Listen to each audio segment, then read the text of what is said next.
Carlos and Lisa. I'm Lisa Remillard. And I'm Carlos Amesqua. Super Tuesday is here, and with 494 delegates up for grabs, California is an important state, finally.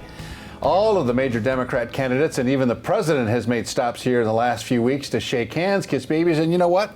Raise money. And they have certainly done that. If you're thinking, I'm voting a little early this year, you are not wrong. This is the first time that California has decided to take part in Super Tuesday. For once, we are relevant. So let's bring in our political analyst and friend, four-time Assemblymember Mike Gatto. He is here to talk all about what this means for California. California matters, finally. Hi. California matters. How you doing? First time in a long time. All right, so what does that mean? I don't understand. What is the big deal about us voting on Super Tuesday now? Sure. So, I mean, there's, as everyone knows, there's a couple of states, Iowa, New Hampshire, that have traditionally held early primaries. And because of that, it's affected policy in the United States. We have corn in our gas tanks because Iowa is the first state to vote. And everyone has to go there and talk to the farmers and everything like that. So California, for the first time, has been a state where candidates have campaigned. Mm-hmm. It doesn't usually happen that way. Yeah, and they spend a lot of money here, which also helps us. But the point is that they're trying to get their message to one of the most populous state in America. Precisely. I mean, typically the issues that Californians care about, there's a perception that we're usually on the back burner, that the state is only used as an ATM. Candidates come here to raise money, but they don't actually care.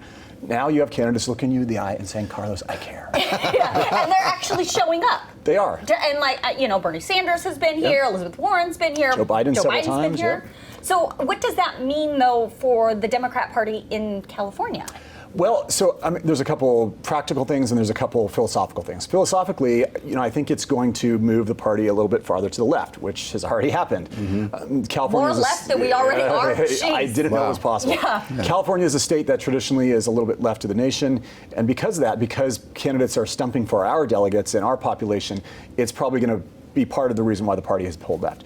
But pragmatically, it also means that people in California are going to have more of a say in the outcome of the presidential race for a mighty long time, because traditionally our state has not meant anything. Right.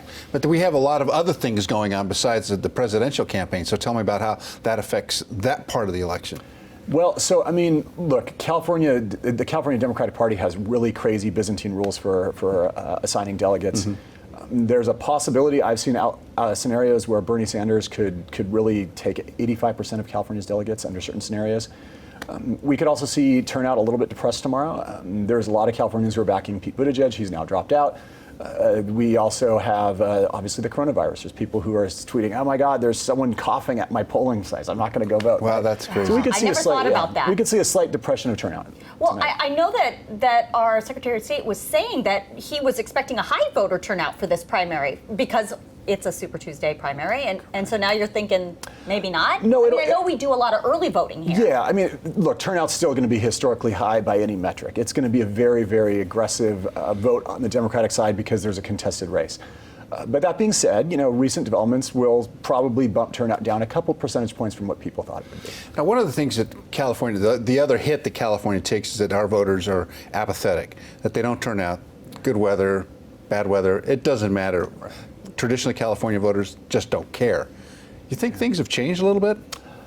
I think people are very energized this year because they feel like their vote's going to actually matter for a presidential race. But there's a principle that when I teach my college poli-sci, I tell my students, there's an inverse proportion between how much an election matters to you and how voters turn out. Honestly, the presidency doesn't matter that much to the average Californian. I know. Isn't that interesting? People's shocked. Wow. I mean, but honestly, unless they're sending you off to war, unless you have a relative who's in a detention camp, and those matter profoundly to those families. But your city council person, if they locate a bar right by your house and that bar's pumping out music till 2 in the morning, you're going to lose sleep. And you have 10% turnout in those races and 80% turnout in presidential races. Wow. Isn't that interesting? That's crazy. Okay, I also want to talk about this new, the new voting centers and this new kind of way of voting. Obviously, a lot of people, like I said before, we vote early, we vote absentee, we vote by mail, lots of people do that. But do you think this new system is going to have anything to do with turnout? Absolutely. I'm going to make a prediction right here, right now, that you're going to see races decided based on this weird new voting system we have. Really? Hear me out. They have made the font so large to appeal to people who are visually impaired that only 4 candidates can appear on any screen. and you have to click a button that says, I want to see more.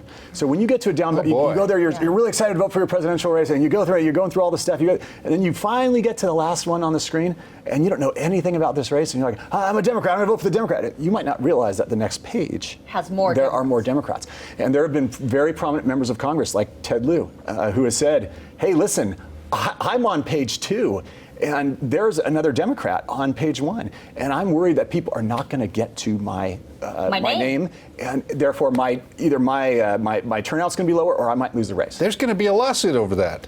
There should be, because honestly, this is really, I mean, again, I go back to my poli-sci class. What do I teach my students? Yeah. In down ballot races, when there's low information and you don't know anything about the candidate who gets the most votes is the candidate who's first on the ballot. Yeah, I right. mean, Absolutely. Isn't that sure, great. Yeah, it's like running through a multiple choice test and you don't have a clue what the answers are, right? Precisely. You gotta randomly pick one. Yeah, Hey. Right. It's like voting for judges. Yeah. Right. Yeah, you don't know the judges because we don't pay attention to judges. Right. Although this year, it's really funny in the judge races, there is a guy running. He's running against a prosecutor named Emily Cole, who legally changed his name to Judge to fool the voters.